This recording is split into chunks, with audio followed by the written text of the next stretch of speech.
Hello, welcome, good morning, or whatever time it is where you're at.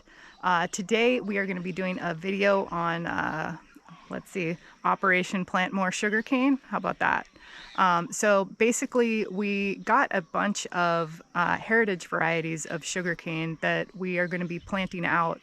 We just opened up a new zone. I think you can see in a prior video, our kind of mulch madness video.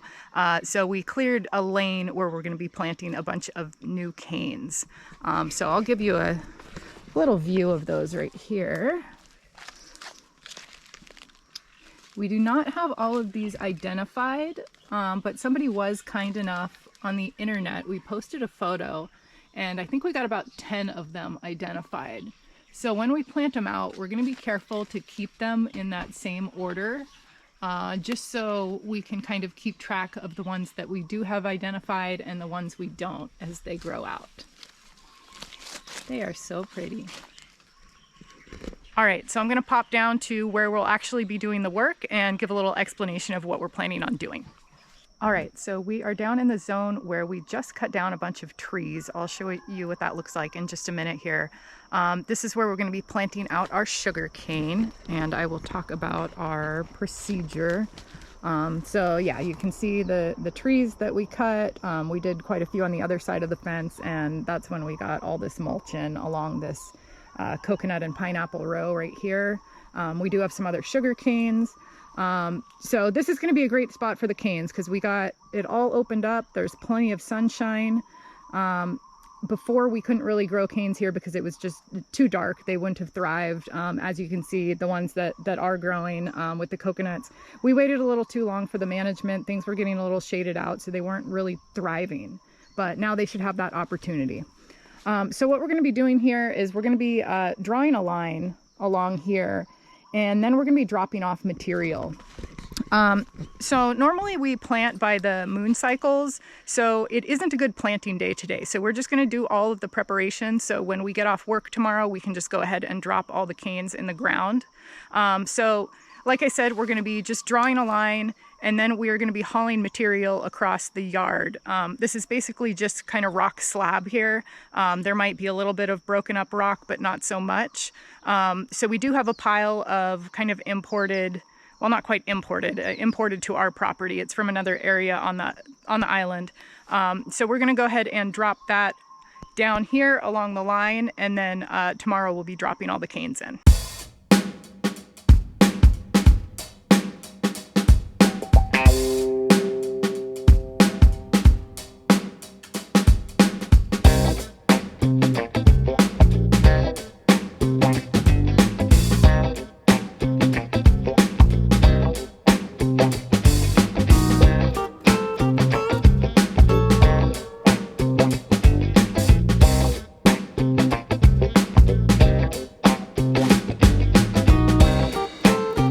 We've got our soil all out, so we are ready to plant. We've got all our spots marked with rocks here. We've got some soil on both sides of it. So basically my strategy here is I'm going to cut this into sections approximately maybe a foot. So I've got some nodes on all of it. So I will go ahead and do that.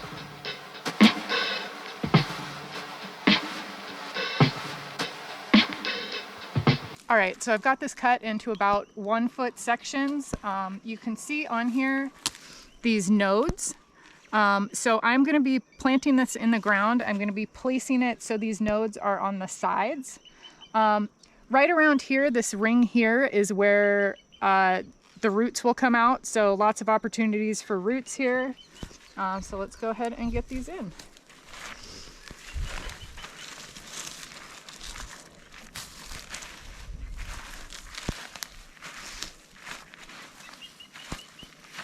All right, so I'm just going to lay these horizontal right on the ground here. Like I said, nodes are going to be on the sides, so I have the option of node, sprouting on this side or this side. As opposed to this way, then I have fewer options. That one's probably going to go into the ground and maybe not grow up right.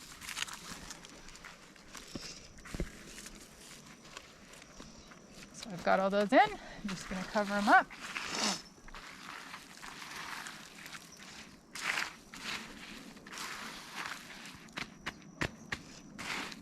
and we'll get that mulched and we're good to go. All right, so one other thing I wanted to mention here is that we do have kind of limited propagation material. That's why I'm working with such short pieces. If I did have access though, I would go ahead and use an entire cane. So I'll show that to you right here. I would probably go ahead and just cut this into whatever size sections I wanted. You know, if I had a hole that could accommodate, you know, 2 or 3 foot sections, I could go ahead and do that if that's what I wanted to do. But basically what it's going to do, the more pieces you put in there, the more nodes, the more opportunities you're going to have for a really robust clump of sugarcane.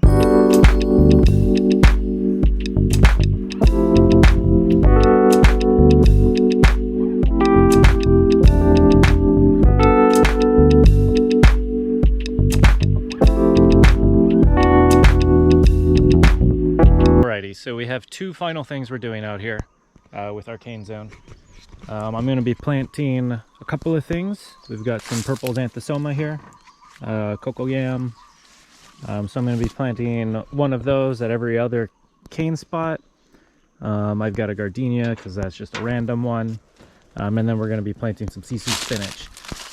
So I'm going to be hopping over to the other rows, grabbing some, and then putting it out over here. And then I'm also going to be grabbing some blue basil. So these are things that are sun lovers. So I'm putting them with the canes so that they can get good sun.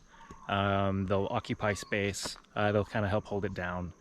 The blue basil is one that we really like. It's really attractive for pollinators, but it does need its good sunshine, so it does kind of phase out. So we're kind of losing it back there in the forest. So no big deal. We'll take it, slap it over here, let it grow out over here, and we'll have some good pollinator friendly food for when our coconuts start producing one day.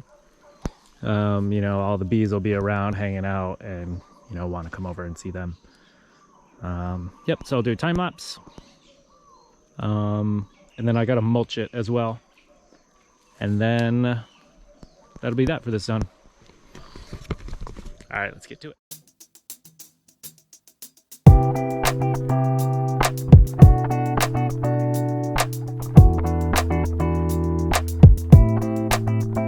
Alrighty, so I just want to show you real briefly how I'm planting this sissoo spinach. This is one of my favorite ground covers. It grows really easily. If it continues raining lightly like this for 2 days, it will have rooted and it will start growing already. So it's pretty incredible. Let me just show you my technique. So I plant it really close together. Let me just grab a little bit from over here.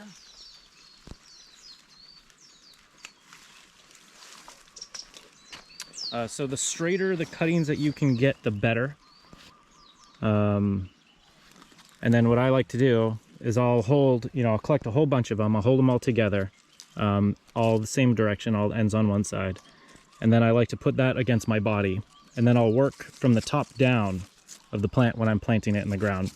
So I'll just take it and you can just pop it apart that easily. And 2 node cuttings will grow. Right, that's a very small piece that will grow. And then I'll just continue working down from the top down because it's less confusing that way. Just pop it. And then I'll strip a couple leaves and then you plant it. So super straightforward, super easy, and I'll plant them every few inches. 4 inches, 6 inches, whatever. The quicker it's going to take it.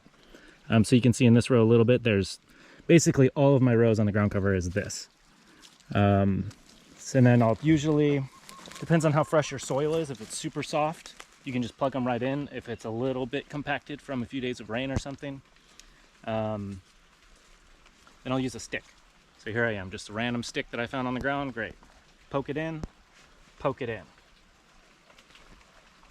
pinch it, that easy. Poke it in,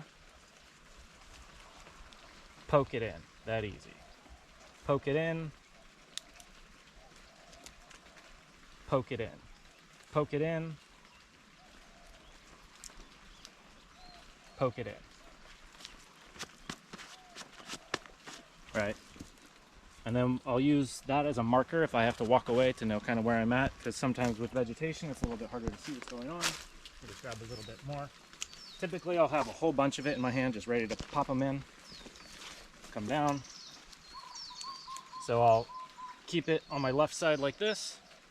Keep this on my right side. Poke it in and then I can have this one already ready to go as I'm messing with it in my hands. Pop another one off, stick it in. And then one other thing is I'll usually put that below the mulch. And yep, just a ton of it in here, real easy, close together. You know, kind of pack it in as tight as you can. If you can find some rainy days, that's best. It's like right now it's sprinkling a little bit. This is perfect. This is why I'm out here right now, is because it's raining. Hasn't rained for a few days. They say it's going to be dry for another week after this, so I'm taking my advantage of my opportunity right now, planting them in. So now I'm going to come and I'm going to mulch this heavy. Well, I don't know about how heavy, but I'm going to mulch it. And just completely cover the sissoo. That helps with its establishment. And then therefore it will just poke through the mulch. So it's getting a little rain, perfect. It's getting some coverage, perfect. It's going to grow. This stick here is for another sugarcane. I'm just kind of making a marker for myself. And then we're pretty much planted out except for the basil. So I'm going to come and I'm going to stick the basil in after I mulch it. So typically I'll put potted plants or tubers before the mulch, and my sissoo spinach before the mulch, because I'm just going to cover. It's kind of inconvenient sometimes to like move open the mulch if I'm going to be digging, because then the soil gets on top of the mulch and then it gets intermingled and it's not as tidy. You can't get as much of the soil back into the hole. So this seems to be a more effective procedure for me. So yeah, I'm going to mulch it now. I'm just going to grab some random Cecropia that we have from over there. Mulch the whole row. Come back and put in my blue basil cuttings. And then I'm done. All right, back to time lapse.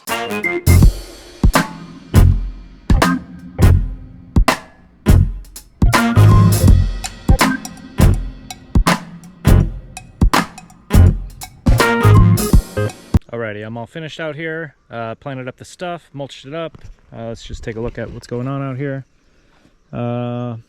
Yeah, so I didn't have a lot of mulch easily accessible, so I just went kind of light with it, but at least these Cecropia leaves do last a long time. And once the canes start popping up, then it won't be too big a deal, because they'll start shading and then we'll have some cane mulch coming on.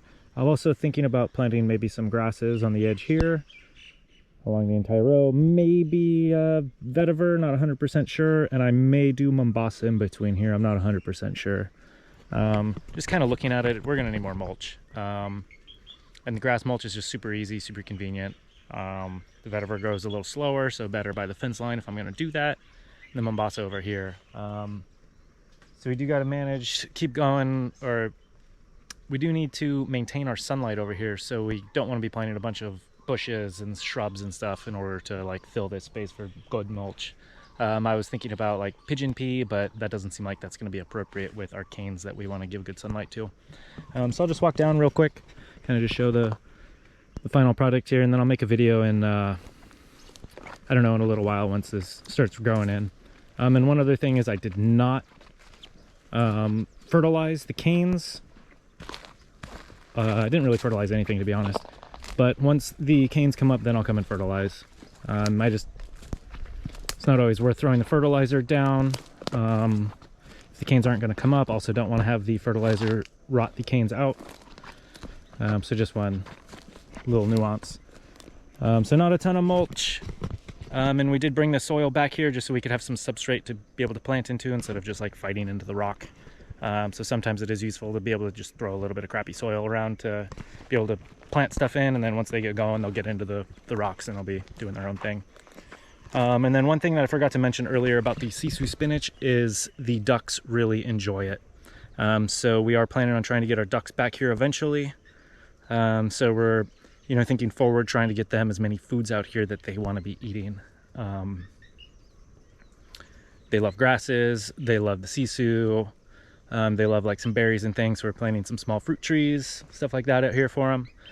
That way, when they're coming through and they're doing their thing, then they can have their joy and their foods they like to eat. And then we can get the products that they're going to be giving us, like their eggs or their fertilizer. Yeah, so that's pretty much it for this update. Yeah, follow along. I'll show you a new update in a little while once things start growing in.